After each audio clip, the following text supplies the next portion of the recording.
Assalamualaikum warahmatullahi wabarakatuh. Monggo para sederek-sederek, para santri, para murid, ya, para mahasiswa yang dimuliakan Gusti Allah.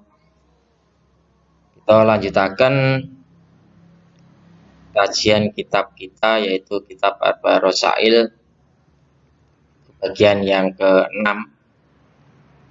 Monggo kita wiwiti. Bismillahirrahmanirrahim. Wa amal lati lan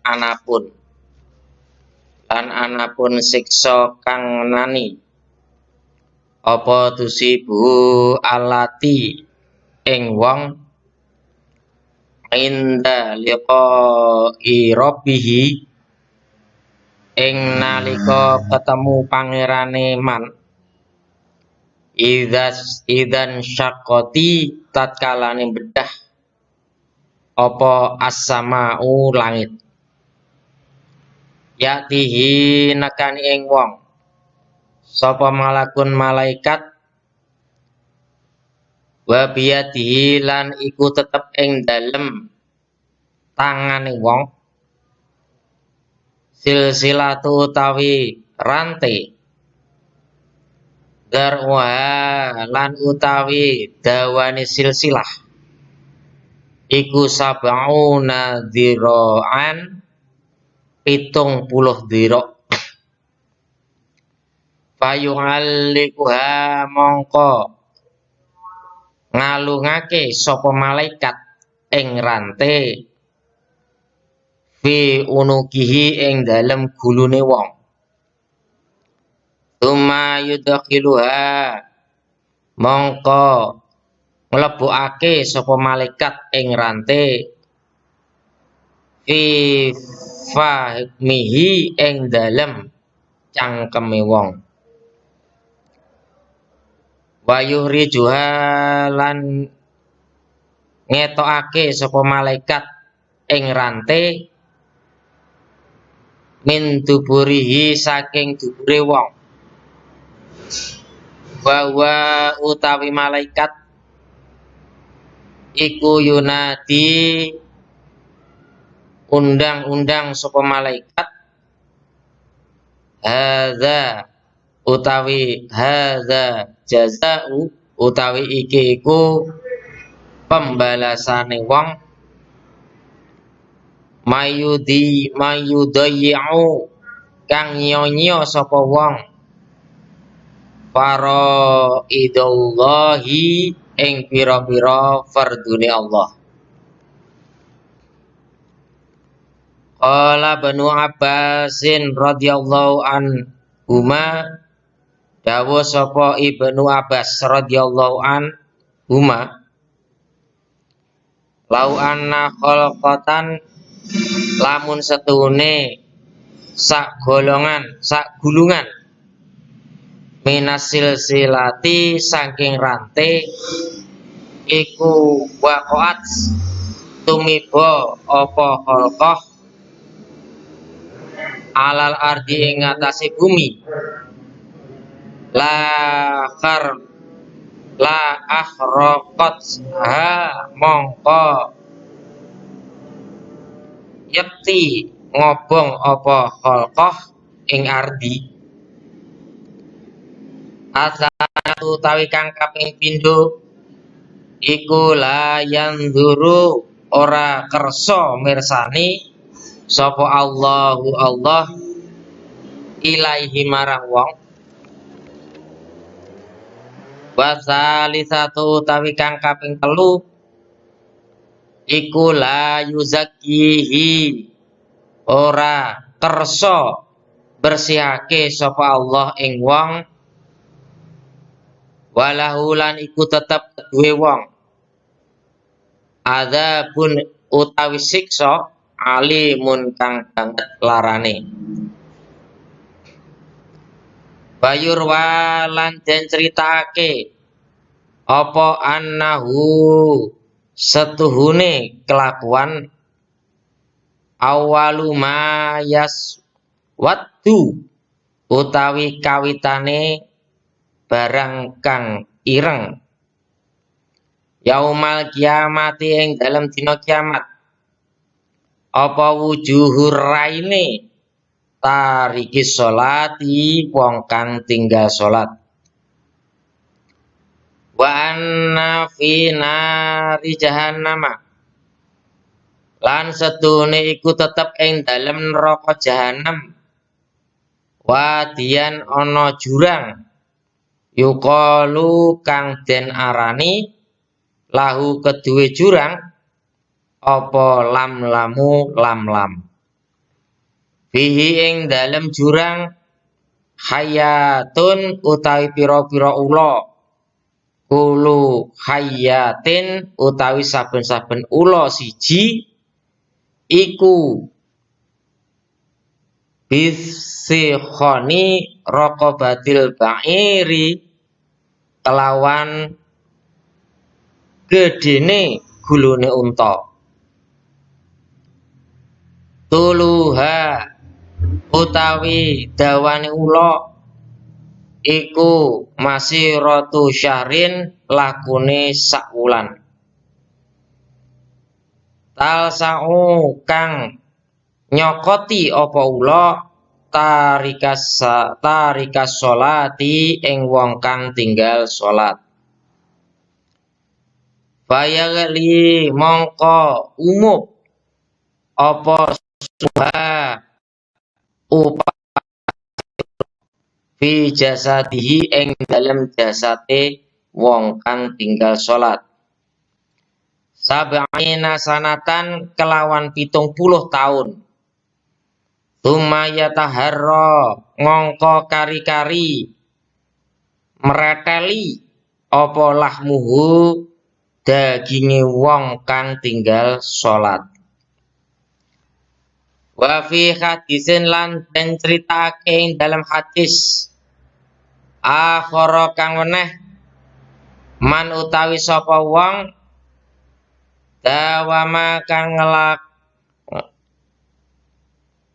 ngelanggengake sapa man ala sholati ing ngatasé salat al khamsi kang 5 fi jamaatin ing dalem jamaah atahu mongko maringi ing wong sapa Allah Ta'ala khamsa ing 5 hisolin pira-pira perkara yarfa'u ngilangake sapa Allah anhu saking man diqa ing rupeke al aisi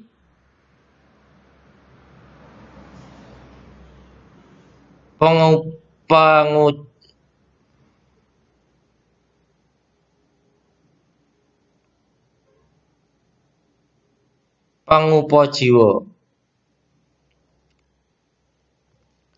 Bayar faulan ngilangake sapa Allah anhu saking man adzabal qabri ing siksa kubur. Wa yu'ta lan den paringi sapa man kita bau ing buku catetan amale wong biyaminihi kelawan tangan tengene man. Wa yamurru lan lewat sapa man ala sirati kalbarki ing ngatasé wot kaya kilat. Al khatifi kang nyamber wa yadkhulul jannata lan mlebu sapa wong ing swarga bi ghairi hisabin kelawan tanpa hisab. Wa man utawi sapa wong tahawana gegampang sapa man bisolati kelawan salat fil jamaati ing dalam jamaah rafa'a mongko ngilangake sapa Allah al barokata ing barokah min kasbihi sangking mergawene wong wa rizqihi lan rizkine wong wala yaqbalan ora nrimo sapa Allah minhu saking wong saira amalihi ing sekarine amale wong. Wayan ziulan mecat sapa Allah minhu saking wong simal khairi ing tetengere wong bagus min waji saking raine wong wayakunu lan ana sapa wong iku bagi don den gedhingi fi qulubin nasi ing dalem pira-pira atine manungsa wa tuqababu lan den gegem apa ruhuhu ruhe wong wa utawi wong iku jai'u luwe atau syanu tur ngurung la yusaddadu lan den bangetake alaihi ing atase wong bil hisabi ing dalem hisab yaumal kiamati ing dalem dina kiamat wa yaghdabu lan duka alaihi ing atase wong sapa ar-rabbu pangeran wa yu'aqibu lan neksa sapa Allah ing wong bidukhulin nar kelawan mlebu neraka. Sekarang saya artikan secara bahasa Indonesia, tolong didengarkan dengan baik agar bisa memahami apa yang telah kita kaji tadi. Yang artinya begini, mulai dari awal, yaitu dimulai wa amalati tusibu itu.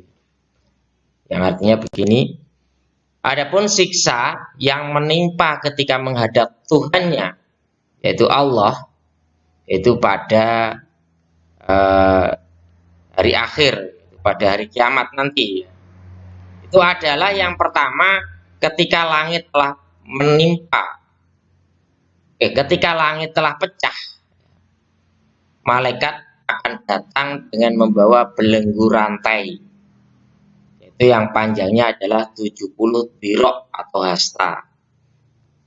Di sini ada 70 dirok, hasta itu kiraan antara 40 ya, 44,5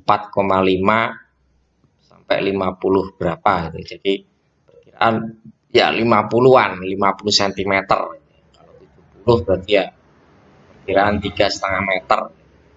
3.500 ya. Berapa itu jadinya 3,5 meter, insyaallah begitu.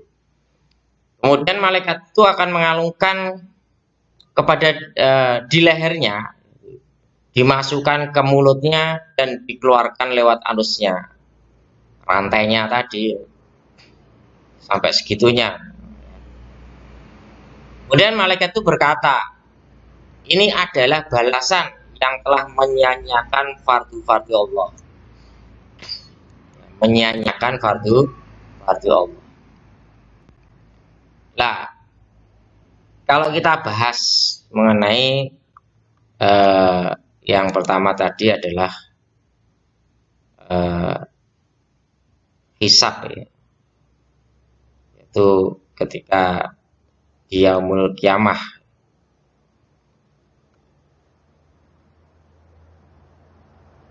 Jadi fardu-fardu Allah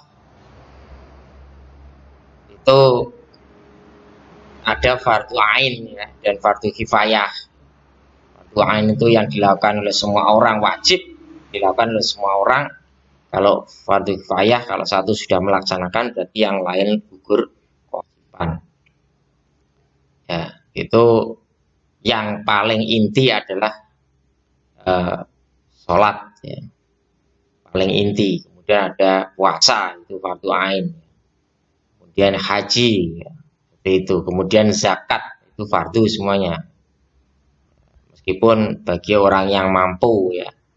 Berarti kalau nggak mampu ya ya dalam mampu lahir ataupun batin, termasuk sangune ning gone Mekah ya, itu harus mampu, uangnya harus mampu. Makanya haji itu bagi orang yang mampu, termasuk zakat ya, zakat.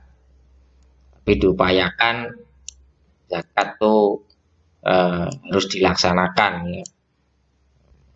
Beras 2,5 kilo atau 2,7, ada yang mengatakan 2,5, ada 2,7, ada yang 3 kilo, ya terserah. Yang penting lebih dari 2,5 kilo. Jadi pres ya, dilui saiti ya, biar sah nantinya zakatnya itu. Fitrah yang utamanya. Masuk banyak zakat ya. Selain itu ada zakat mal dan sebagainya. Zakat dagang juga ada, zakat pertanian, banyak zakat. Itu merupakan fardu-fardu Allah ya. Kemudian Ibnu Abbas berkata, seandainya satu lingkaran dari belenggu rantai itu jatuh ke bumi, maka lingkaran itu akan membakarnya. Masya Allah. Jadi satu lingkarannya rantai itu eh, yang, yang elips itu ya, itu kalau jatuh ke bumi itu akan bisa membakar bumi. Ya. Jadi dirantaikan kepada orang yang siksa bagi orang yang meninggalkan atau meremehkan sholat. Nah, itu hati-hati dalam melakukan sholat ya, jangan meremehkan sholat, jangan meninggalkan sholat karena hal-hal yang tidak penting ya. Itu meskipun ingat sholat, tapi kalau melakukan masih meremehkan Allah, yang penting engko sholat, engko akhirnya malah rasido, akhirnya malah telat ya, dan sebagainya. Itu namanya salah satu kata meremehkan ya.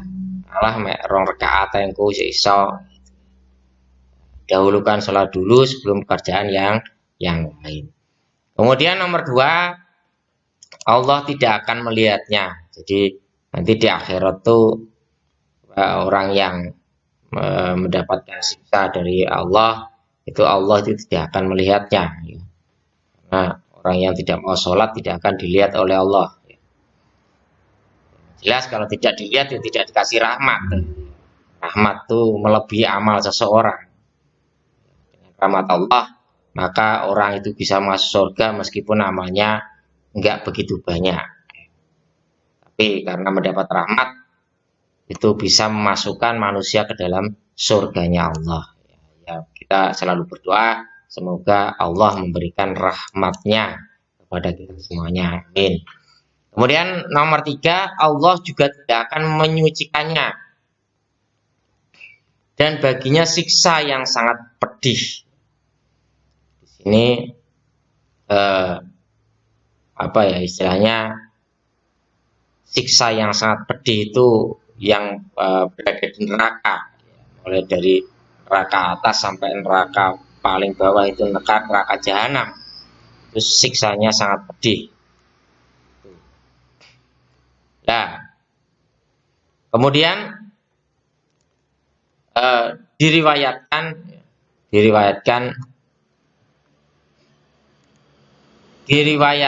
dalam hadis, diriwayatkan sesungguhnya yang paling awal dijadikan menghitam adalah wajah-wajah orang yang meninggalkan sholat.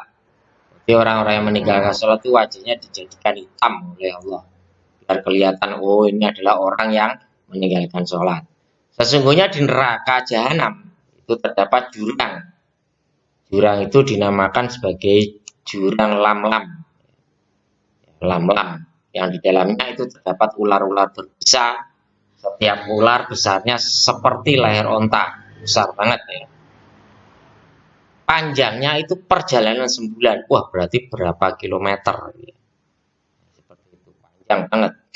Yang akan menyengat orang yang meninggalkan sholat, racunnya akan mendidih dalam tubuhnya selama 70 tahun. Bayangkan, itu ular kayak apa? Mungkin di dunia ini mungkin tidak ada ular seperti itu ya.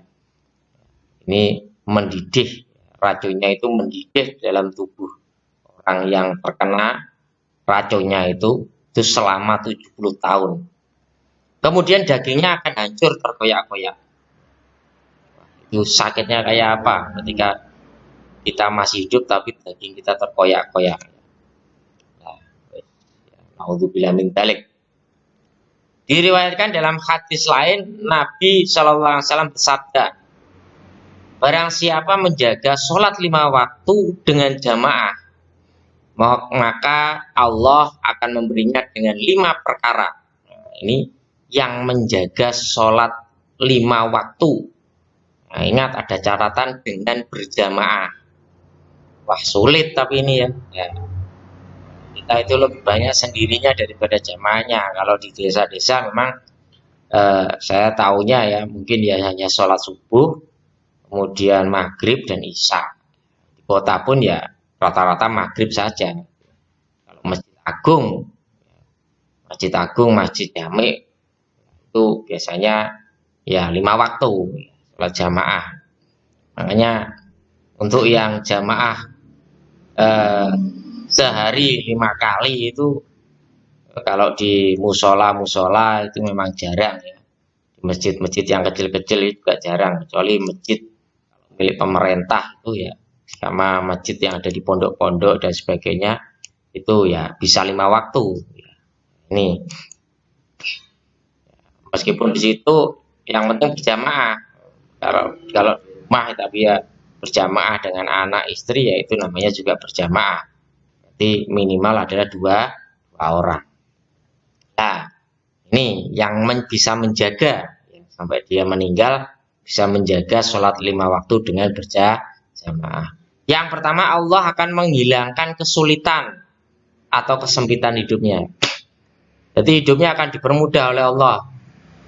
Ya, mulai mencari rizki, ya, mulai dalam hal pekerjaan, dalam hal bersosial, ya, dalam kehidupan masyarakat dan sebagainya itu tidak ada kesulitan baginya, semuanya ada mudah, dimudahkan oleh Allah dalam hidupnya, termasuk dalam beribadah kepada Allah itu dipermudah. Apakah harus kaya ini Pak? Oh, ya nggak harus ya. Kaya itu intinya orang itu butuh. Ya, kalau kita lihat gampang aja kita berpikirnya. Orang yang punya pabrik dia ngopeni orang banyak. Yang dipikir adalah umatnya di situ. Maka orang tersebut pasti kaya. Yang punya pabrik pasti kaya. Tapi ketika kita sendirian, ya mungkin kita nggak punya pikiran untuk menolong orang, ya kita pokoknya semau gue, ya harta saya makan diri, ya saya buat senang-senang sendiri dan sebagainya, ya Allah tidak akan memberikan lebih gitu. Jadi harus mikir umat, harus mikir orang lain. Ketika kalian ingin hidupnya lebih, ya dalam rezekinya lebih, maka pikirkanlah orang lain, jangan pikir diri kalian sendiri. Insya Allah kalian akan menjadi orang yang sukses dan orang yang berkecukupan, melebihi kecukupannya. Kalau nggak percaya bisa dicoba. Itu dengan cara apa? Ya sodako, memberikan sebagian hartanya kepada orang lain. Kalau kita katakan apakah harus orang lain itu berarti siapa Pak? Termasuk istri itu juga orang lain, ya. Anak itu orang lain, ya. Tangga itu orang lain, saudara pun juga orang lain, ibu kita pun juga orang lain. Kalau kita mau berpikir orang-orang itu yang minimal tetangga, saudara, ya anak, istri dan sebagainya, insya Allah Allah akan memberikan rezeki yang lebih kepada kalian, hidup kalian menjadi cukup ya. Saya dulu juga sama ya, waktu belum nikah ya, saya nggak punya apa-apa, makanya ya tahu tempe, ya, nasi pecel. Tapi setelah nikah bukannya saya malah hanya makan nasi aja, bukan hanya nasi pecel aja, saya kira hidup saya akan menurun, tapi malah menaik, malah bisa makan ikan, malah bisa makan daging, malah bisa malah bisa punya rumah, malah punya motor, mobil dan sebagainya. Itu karena apa? Karena kita nggak pernah mikir diri kita sendiri, yang dipikir adalah orang lain. Itu jadi sifat keegoisan kita itu dihilangkan. Insya Allah hidup kita akan dipermudah oleh Allah. Termasuk salah satunya adalah sholat 5 waktu dengan berjamaah. Oke, nomor 2. Allah akan menghilangkan siksa kuburnya. Kalau kita bicara dengan siksa kubur, dalam kubur itu ada 3 pertanyaan. Orang yang menjaga sholat tuh insya Allah bisa menjawab ke 6-6-nya ya, dari pertanyaan siksa kubur. Ya, mulai dari man robbuka, siapa Tuhanmu, man dinuka, apa agamamu, man nabiyuka, siapa nabimu, man kitabuka, apa kitabmu, aina kiblatuka, di mana kiblatmu, man ikhwanuka, siapa saudaramu. Nah, karena pertanyaan tersebut terlihat sepele ya, kalau kita jawab, wah saya kalau sekarang ini mungkin kalian jawabnya mudah ya, tapi kalau nanti kita berhadapan dengan malaikat pasti kita gemeter gitu ya. Gemeter, wah salah ini, salah gepuk, salah bodoh ya. Akhirnya kembali lagi salah lagi jawab, geregeli lah. Biar gak geregeli gimana? Lah nih, ya ini. Jadi ketika seseorang itu sudah di alam kubur, yaitu sendirian, tidak ada teman. Sementara malaikat menyapa dengan garang sambil menarik orang itu agar berposisi duduk kayak diinterogasi gitu ya. Kedua malaikat kemudian mengajukan ke 6 pertanyaan itu yang tadi. Maka orang yang senantiasa melaksanakan sholat 5 waktu, apalagi dia suka sholat berjamaah di masjid, itu adalah kunci kesuksesan dalam menjawab 6 pertanyaan itu. Oke, kalau kita definisikan sholat itu sendiri, ya ini serangkaian kegiatan ibadah tertentu yang dimulai dengan takbiratul ihram dan diakhiri dengan salam. Oke, itu semuanya kita anggap semuanya setuju ya dengan pengertian itu. Maka kita dapati kata pertama yang wajib kita ucapkan dalam sholat adalah Allah. Dalam takbiratul ihram kita mengucapkan Allahu Akbar. Jika dalam sehari semalam kita melakukan sholat fardu 5 waktu, maka kita akan menyebut nama Allah dalam takbiratul ihram itu sebanyak 5 kali. Jika takbiratul ihram itu ditambah dengan takbir yang lain, seperti takbir sebelum rukuk, sebelum sujud dan sebagainya, maka dalam sehari semalam kita menyebut nama Allah itu sebanyak 68 kali. Kalau nggak percaya dihitung sendiri ya. Sudah saya hitung. Itu belum termasuk kalau kita sebut dalam sholat sunnah yang kita lakukan. Jadi orang yang taat menjalankan perintah sholat itu akan sangat terbiasa dalam mengucapkan kalimat Allah. Sehingga dalam pertanyaan pertama, seorang yang semasa hidupnya senantiasa melaksanakan kewajiban sholat, kalau ditanya dalam kubur man robbuka, maka dengan mudah dia akan dapat menjawab dengan Allahu Rabbi, Allah adalah Tuhanku. Karena ia sudah terbiasa menyebut nama Allah. Setidaknya berapa kali tadi? 68 kali dalam sehari semalam. Bayangkan mereka yang malas sholat, apalagi tak pernah sholat sama sekali, itu mereka akan kesulitan ya menjawab pertanyaan yang pertama tadi. Kemudian pertanyaan yang kedua, man dinuka, apa agamamu? Kalau seseorang itu semasa hidupnya senantiasa melaksanakan kewajiban sholat, ketika di dalam kubur ditanya man dinuka, apa agamamu, maka dia dengan mudah dapat menjawab Islam agamaku. Karena dalam konteks sekarang hanya Islam adalah satu-satunya agama yang memerintahkan melaksanakan sholat. Agama sebelum pada zamannya itu juga memerintahkan umatnya melakukan sholat, bahkan dengan jumlah rakaat yang lebih banyak daripada Islam. Agama itu hingga sekarang masih ada, namun ajarannya tidak lagi menekankan iman tauhid dengan hanya menyembah Allah Subhanahu wa taala sebagaimana umat Islam. Ya. Maka bisa dipahami bahwa agama-agama itu sekarang tidak lagi menyerukan umatnya untuk melakukan sholat. Ya, karena sholat itu identik dengan Islam. Karena dalam konteks Islam sekarang itu satu-satunya agama yang memerintahkan sholat itu adalah agama Islam. Tapi jawabannya gampang karena sering melaksanakan sholat. Itu untuk pertanyaan. Pertanyaan ketiga, ketika kalian di alam barzah, alam kubur, yaitu man nabiyuka, siapa nabimu? Seseorang yang senantiasa melaksanakan kewajiban sholat, tentu dia dengan lancar dapat menjawab pertanyaan itu. Karena di dalam sholat 5 waktu, setidaknya kita menyebut nama Muhammad itu sebanyak 10 kali dalam sehari semalam. Yaitu pada bacaan apa? Tahiyat dan tasyahud, tahiyat atau tasyahud akhir yang punya asyhadu an la ilaha illallah wa asyhadu anna Muhammadar Rasulullah, dan bacaan sholawat Allahumma sholli ala Muhammad, Allahumma sholli ala Sayyidina Muhammad. Jumlah itu belum termasuk yang dibaca dalam tasyahud awal dan bacaan sholawat dalam rakaat kedua dalam sholat zuhur, asar, maghrib, isya.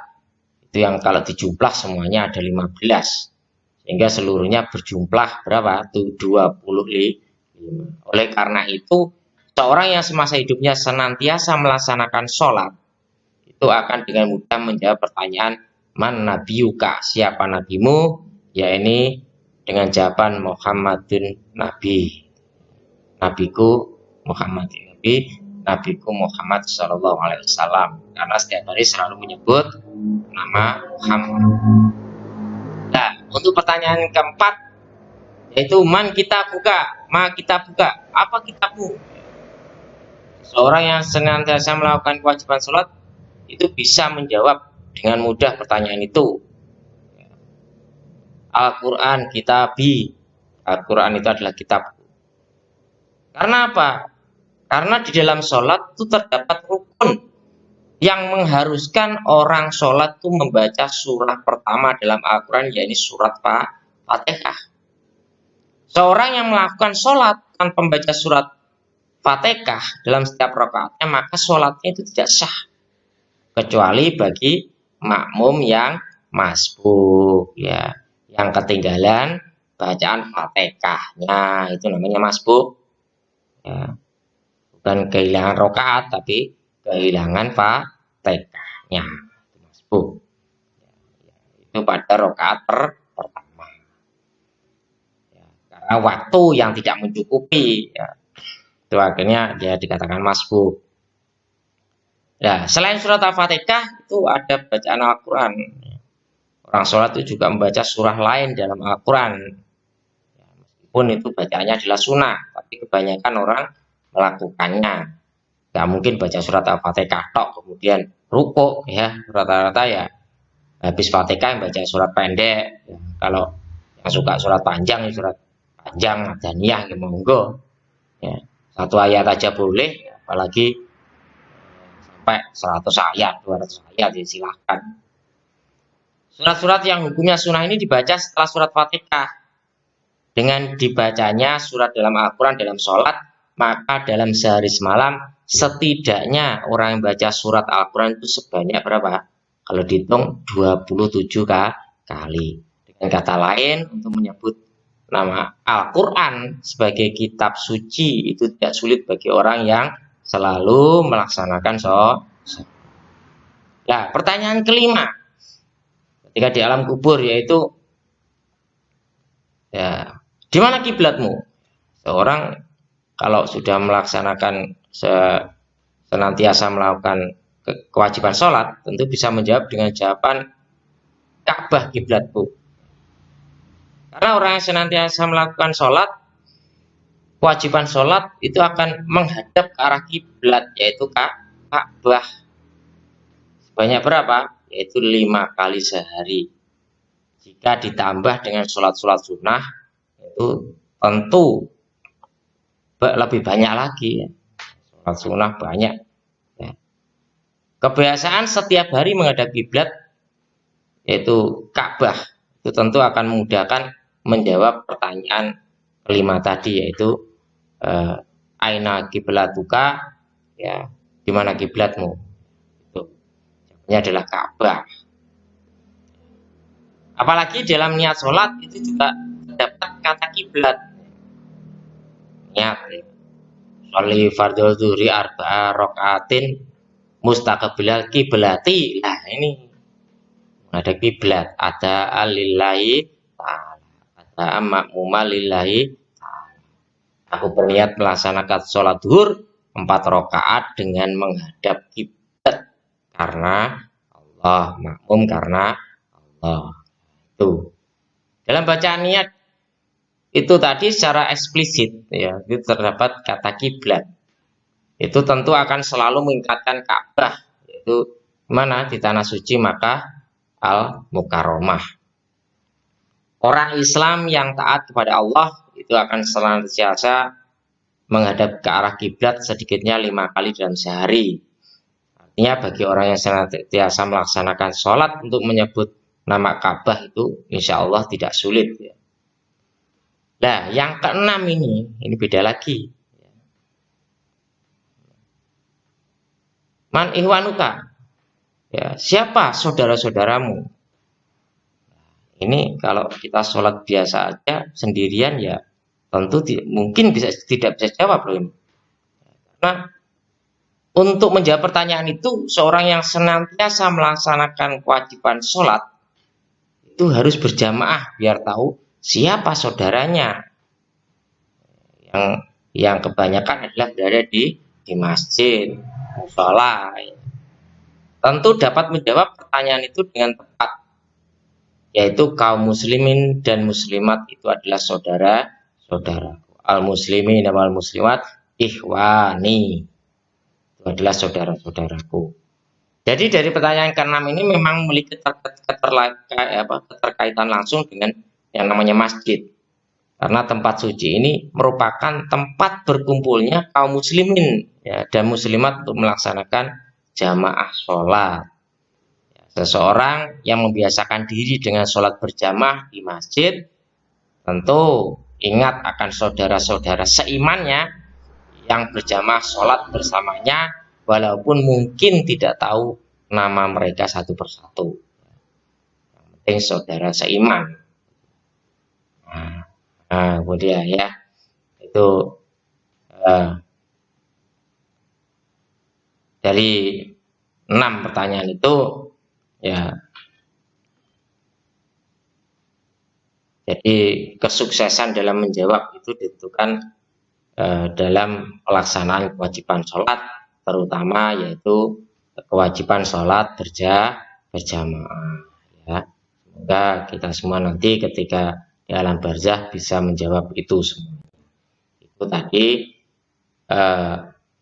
maksud dari Allah akan menghilangkan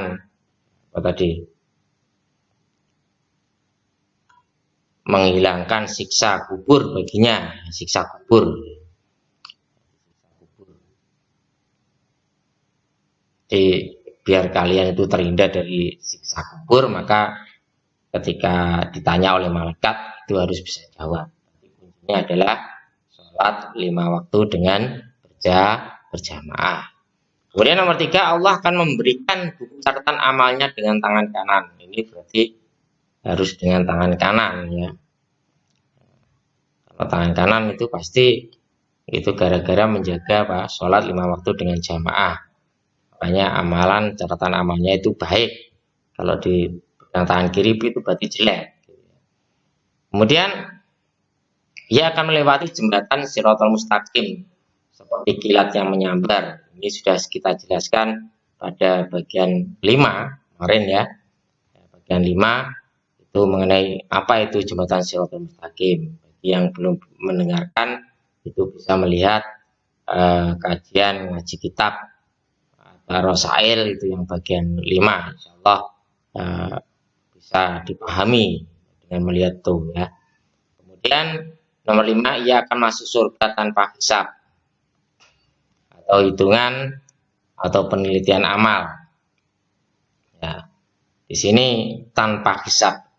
Kemarin juga sudah kita pahami, ya, sudah kita mengerti ya di bagian yang 5.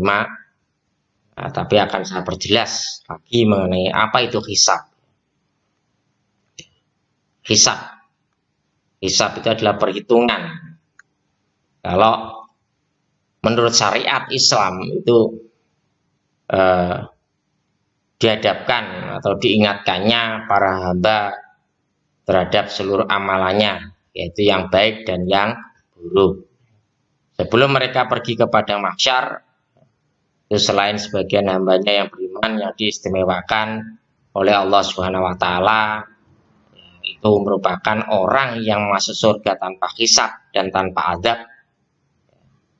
Itu sehingga kita wajib beriman pada Allah, ya, dan meyakini terjadinya yang namanya hari kiamat.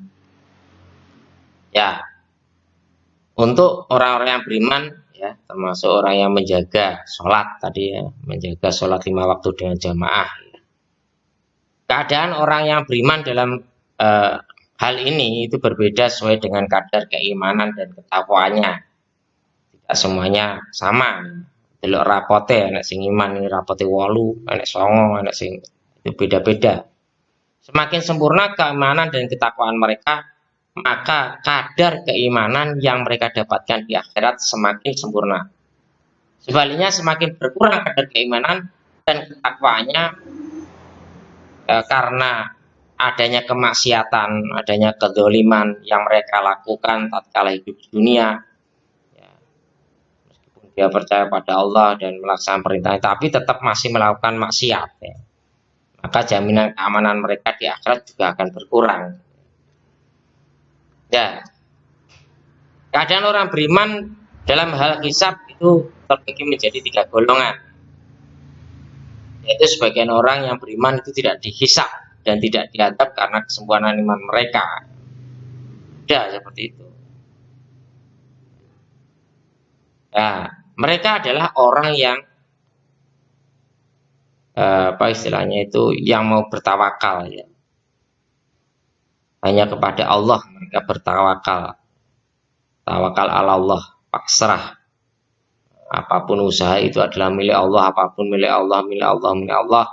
Ya, dia sebagai manusia tidak bisa mengungkuli besaran Allah. Ya. Mikir dewi ora iso panggah nyuwun Gusti Allah. Sebagian orang yang beriman dihisab dengan hisab yang mudah. Ini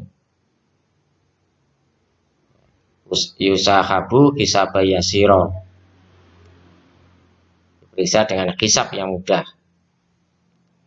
Nah, sungguhnya Allah akan mendekatkan seorang hamba mukmin, kemudian menempatkannya di sampingnya. Allah menutupinya, kemudian bertanya, apakah kamu mengetahui dosa ini? Apakah kamu mengetahui dosa ini? Hamba tersebut menjawab, benar wahai Robku. Ya, sampai Allah menjadikan hamba tersebut mengakui dosa-dosanya dan dia yakin bahwa dirinya akan binasa. Lalu dia berkata, aku telah menutupinya tatkala kamu hidup di dunia, dan aku akan mengampuninya pada hari ini untuk kebaikanmu. Kemudian dia diberi kita catatan amal kebaikannya, itu dengan tangan kanannya. Itu sebagian orang yang beriman dihisab dengan hisab yang mudah. Lah, bagi orang yang tidak beriman nih, ada yang orang yang beriman, ya, sebagian orang beriman itu ada yang diperinci dan dipersulit hisabnya meskipun dia beriman. Ini saya jangan seperti ini, kita dikatakan beriman tapi kadang masih dipersulit dalam hisabnya. Ya. Lah, macam-macam. Jadi mereka karena dosa-dosanya banyak, ya. Jadi keadaan Allah itu ada, makanya hisabnya dipersulit. Ya. Ya, itu, dan kalau kalian ingin tahu masalah hisab, ya bisa kalian dengarkan yang bagian 5 itu sudah kita jelaskan di situ ya, yang tanpa hisab atau gimana, yang itu perhitungan amal. Kita lanjutkan. Dan barang siapa yang meremehkan sholat dengan jamaah, maka Allah akan menghilangkan barokah dari pekerjaan dan rezekinya. Kemarin juga sudah kita singgung di sini mengenai barokah. Barokah itu apa kemarin? Kebaikan. Kebaikan. Berarti kalau rezekinya itu punya uang banyak, uang itu kalau dikatakan manfaat dan barokah, berarti bisa digunakan oleh orang lain, dan orang lain itu bisa ya memberikan kebaikan kepada orang lainnya lagi, dan seterusnya. Yang namanya barokah. Jadi selain bermanfaat ya, itu juga bisa menimbulkan kebaikan bagi orang lain. Makanya dikatakan manfaat dan barokah. Kalau kalian itu punya ilmu ya, umpamanya ilmu satu, sedikit ilmu kita tularkan kepada orang lain, maka orang lain akan memberikan ilmu itu kepada orang lain lagi, dan seterusnya. Semakin banyak orang tahu gara-gara satu ilmu itu tadi, itu namanya barokah. Tapi kalau kita belajar ilmu yang dikatakan tidak manfaat barokah, ya setelah kita belajar tidak bisa kita manfaatkan. Apakah itu karena pekerjaan atau apa, ya akhirnya kita tidak bisa memanfaatkan apa yang telah kita peroleh, ilmu yang kita peroleh, apakah itu dari pondok, dari perkuliahan, atau dari sekolah yang lain. Ya, kita tidak bisa menularkan ilmu kita kepada orang lain. Itu juga tidak bisa dikatakan manfaat dan barokah, termasuk rizki ya di sini. Jadi orang meremehkan sholat dengan jamaah, itu Allah akan menghilangkan barokah dari pekerjaan dan rizkinya. Makanya perlu diperhatikan. Kemudian dia tidak akan mau menerima semua amalnya. Berarti Allah itu tidak akan menerima semua amalnya bagi orang yang meremehkan sholat dengan jamaah. Meremehkan itu apa? Bisa dengan kata-kata Allah ngandak, itu biasa kita mengucapkan Allah nah, itu namanya meremehkan. Allah yang penting ngikise sholatnya kari, itu meremehkan. Meskipun dia lakukan tapi meremehkan. Jadi Allah itu tidak akan mau menerima semua amalnya karena meremehkan sholat, termasuk menghilangkan sholat atau tidak sholat sama sekali, atau mungkin melakukan sholat tidak pada waktunya. Kedisiplinan itu penting sholat ya. Jadi meskipun dia sedekah pun, kalau dia tidak sholat ya berarti ya amalnya itu tidak kebaikannya itu tidak bisa diterima oleh Allah. Yang nomor 3 adalah dicabut tanda kebaikan dari wajahnya. Dia punya kebaikan apapun, di wajahnya terlihat kebaikan, tanda kebaikannya akan hilang karena dicabut oleh Allah gara-gara nggak sholat. Kemudian ia akan dibenci di hati para manusia. Ya. Di antara manusia itu sendiri, orang yang meremehkan sholat atau tidak sholat atau tidak berjamaah, ya, itu akan dibenci di hati para manusia. Kok bisa? Oke, kita lihat sebuah contoh dalam kehidupan nyata. Orang yang tidak sholat, nggak ada orang tahu dia itu sholat atau tidak. Kemudian kalau ada hal-hal yang terjadi di masyarakat, pasti siapa yang dituduh lebih dahulu? Yang dituduh melakukan hal jelek itu pasti orang yang tidak sholat dulu. Nggak percaya? Lihat aja. Kalau satu orang baik sholatnya jadi imam masjid ya, yang satunya santri pondok, yang satunya enggak sholat. Nah, mana yang kalau kalian pilih, mana yang kira-kira akan yang dituduh untuk melakukan perbuatan jelek? Pasti yang tidak sholat. Ya seperti itu. Termasuk dibenci dia. Kalau dolan, wah ini kau nggak tahu sholat, gue dolan ngaku mesti jadi maling gitu. Akhirnya seperti itu, khawatir ya, curiga karena orang itu tidak pernah sholat. Yang nomor 5 adalah ia akan dicabut nyawanya dalam keadaan kelaparan dan kehausan. Kelaparan dan kehausan. Ia akan dicabut nyawanya. Biasanya gimana matinya?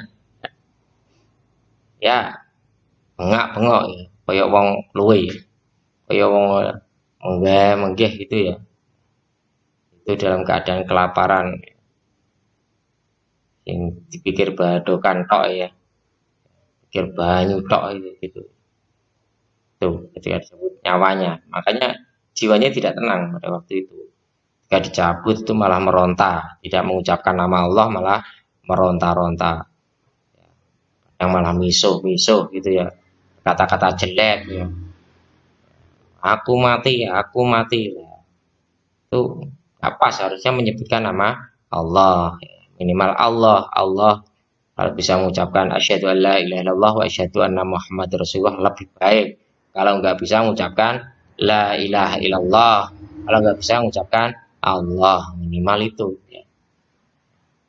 Jadi orang yang meremehkan sholat atau dengan jamaah itu ia akan dicabut nyawanya dalam keadaan kelaparan dan kehausan. Yang nomor 6 adalah ia akan dipersulit dan menjawab pertanyaan kubur lah. Ini karena seperti apa yang saya katakan tadi. Ya, mulai awal dia nggak pernah mengucapkan Allah. Saya yakin kalau ditanya man robuka siapa Tuhanmu, dia nggak akan bisa jawab. Ya, karena malaikat tuh pasti gemetar lihat malaikat. Geli ketika ditanya nggak bisa tenang. Karena nggak pernah sholat lupa dia. Wah, siapa Tuhanku? Nabiku sopo, nabiku lali. Ya, wong kayak ini ndelok sering melihat film ya. Akhirnya nabinya ya diganti pahlawan super. Gitu ya. Kalau pertanyaan kuburnya gara-gara yang sering dilihat setiap hari adalah pahlawan super ya. Bukan sholat. Maka dia akan dipersulit oleh Allah dalam menjawab pertanyaanku. Nomor 7, kuburnya akan dipersempit dan gelap gulita. Ya, ini yang dikatakan gelap gulita itu berarti bukan berarti pas dikubur langsung kayak di film-film adab ya. Wah, kuburnya kayaknya tidak bisa dimasukkan dalam kubur karena kuburnya terus menyempit gitu ya. Ini di alam barzahnya. Mungkin kalaupun ada ya wallahu alam seperti itu. Tapi ya jarang ada sih. Belum pernah tahu orang dimasukkan dalam kubur kok nggak pas terus digali terus tidak pas lagi, itu jarang. Tapi kalau di alam barzah itu sepertinya dia itu merasa bahwa kuburannya sangat sempit sehingga tulang sendinya itu menjadi remuk dan gelap, lihat tergelap, nggak ada penerangan sama sekali, seperti itu. Nomor 8, ia akan dipersulit ketika hisab pada hari kiamat. Kalau dikatakan hisab itu pasti terjadi.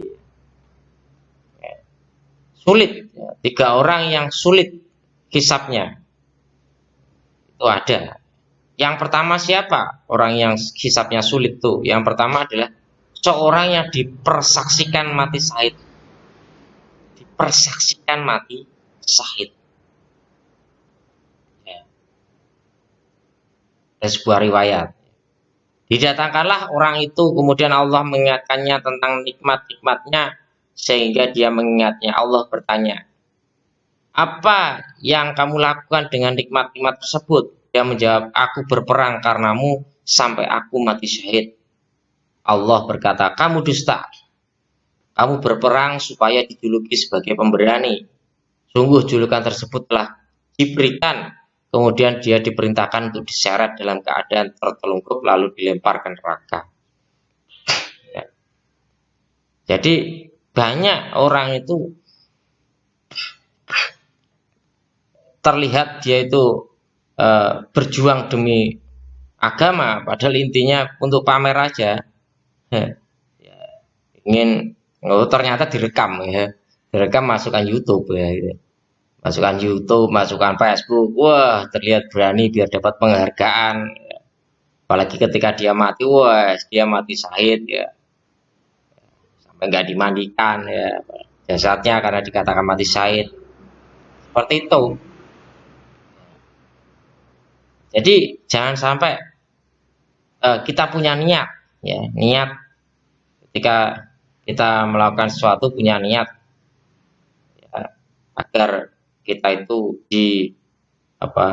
dipuji oleh orang lain, ya, agar kita itu dianggap sebagai orang yang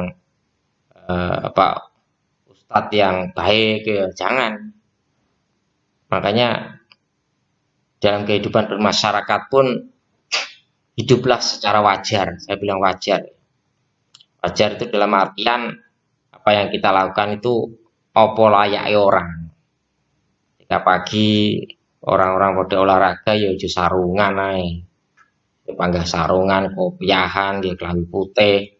Tapi wis nggih training ya olahraga, kamu malah pakai bawa tasbih, ya. Itu malah terlihat pamernya. Kamu dikatakan oleh Allah sebagai orang yang pamer. Jadi kalau orang ini mati bukan mati syahid karena sering mengucapkan nama Allah, tapi niatnya dia adalah pamer. Ya, tidak bisa dikatakan sebagai mati syahid. Ya. Kemudian kedua, yaitu orang yang mempelajari ilmu agama dan mengajarkannya serta membaca Al-Quran. Ini itu hisabnya sulit. Kenapa? Ya, ini cerita ya. Didatakanlah dia. Allah mengingatkan nikmat-nikmatnya sehingga dia pun mengingatnya. Allah bertanya, apa yang kamu lakukan dengannya? Dia menjawab, aku pelajari ilmu agama dan mengajarkannya. Aku pun membaca Al-Quran karena Allah. Allah berkata, kamu dusta. Kamu belajar supaya dikatakan bahwa kamu adalah seorang alim. Dan kamu membaca Al-Quran supaya dikatakan bahwa kamu adalah qari pembaca Al-Quran. Sungguh julukan tersebut telah diberikan. Kemudian dia diperintahkan untuk diseret dalam keadaan tertelungkup lalu dilempar ke neraka. Hati-hati. Ya, meskipun kalian jadi ahli agama atau apapun, jadi ustadz, janganlah suka dengan panggilan itu, karena itu bisa menjerumuskan kalian dalam lembah neraka. Tujuan utama memanfaatkan ilmu ya dan mengajar, tapi kalau niatnya adalah biar dikatakan ustadz atau biar dikatakan orang pinter, orang alim, ya, orang yang berilmu, itu jadinya salah. Niat yang salah itu yang bisa mempersulit hisabnya, dan dia bisa dilempar ke dalam neraka. Ya. Yang ketiga adalah orang yang Allah melimpahkan hartanya dan mengarunianya berbagai jenis harta. Loh, ini investigasi harta banyak di sini. Ya, tapi kenapa hisabnya sulit ya? Orang tersebut ceritanya ini, orang tersebut datangkan lalu Allah mengingatkan nikmat-nikmatnya, dia pun mengingatnya. Allah bertanya, apa yang kamu lakukan karenanya? Dia menjawab, aku tidak meninggalkan satu jalan pun yang kau cintai untuk berinfak kepadanya, melainkan aku pun berinfak padanya karenamu. Allah menjawab, kamu dusta. Kamu melakukannya supaya dijuluki sebagai orang yang dermawan. Sungguh julukan tersebut telah dikatakan, kemudian dia diperintahkan untuk diseret ke dalam keadaan telungkup, ya, lalu dilempar ke neraka. Itu semuanya tadi adalah hadis riwayat riwayat Muslim, ya, hadis riwayat Muslim yang saya katakan tadi. Lah, dia suka bersedekah, dia suka berinfak, tapi niatnya adalah dia dikatakan sebagai orang yang kaya, yang dermawan. Itu kalian harus tahu masalah itu biar kalian tidak terjerumus ke dalam lembah kesesatan, ya. Nah, ini tadi masalah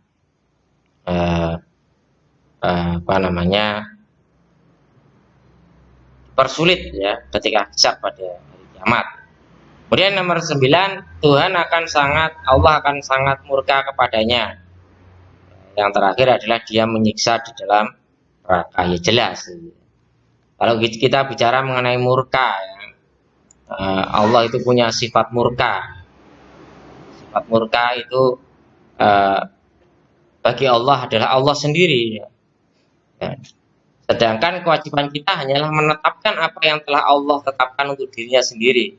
Sebagai seorang hamba, tentu kita tidak boleh lancang sampai berani menolak ketetapan Allah yang menetapkan perkara yang tidak ia tetapkan bagi dirinya. Itu yang pertama. Yang kedua, sifat murka Allah adalah sifat ikhtiariyah. Ikhtiariyah itu bahasanya adalah ikhtiar itu pilihan, yaitu pilihan Allah. Yang artinya Allah itu tidak dipaksa oleh siapapun dalam hal ini. Semuanya terserah atas kehendak Allah.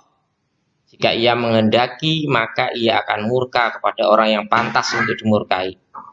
Bagaimana Allah juga meridhoi hambanya sesuai dengan kehendaknya dan irodahnya. Jadi dalam menetapkan sifat murka bagi Allah itu tidak berarti mengatakan bahwa Allah bergantung kepada makhluknya. Ya.